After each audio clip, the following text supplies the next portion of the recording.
Salut, c'est Kylian et aujourd'hui je retrouve David qui est apprenti gardien d'animaux. Salut! Hey, salut! Ça va? Bien et toi? Oui, ça va tout bien. Tu t'occupes de beaucoup de sortes d'animaux ici? Presque toutes, mais j'ai pas le droit encore de faire les ours et les lynx en fait. David est apprenti gardien d'animaux au zoo du bois du Petit Château à La Chaux-de-Fonds. Aujourd'hui, nettoyage de l'enclos des loutres, car l'hygiène fait partie du programme de première année. C'est comme ça qu'on diminue le risque de maladie et tous ces problèmes. Donc c'est axé pas mal là-dessus. Et puis sur la biologie des animaux, leur comportement et puis leur mode de vie, mais que ceux du zoo pour le moment. Donc c'est vraiment bien connaître les espèces pour pouvoir s'en occuper au mieux. Sa formation s'effectue sur 3 ans avec un jour de cours par semaine à l'EPSIC à Lausanne. Mais les places d'apprentissage sont plutôt rares.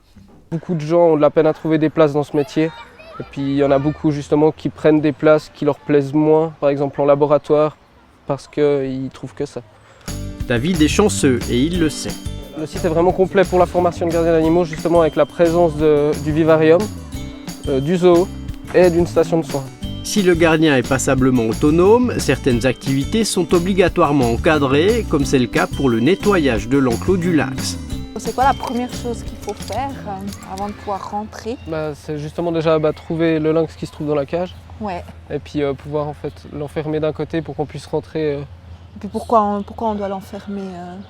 C'est en mesure de sécurité parce que c'est quand même un grand animal. Et puis il y a un risque, même si il y a plus de chances qu'il parte se cacher si on rentrait dans la cage, mais on prend vraiment aucun risque. Et puis voilà. Ok, je te laisse faire.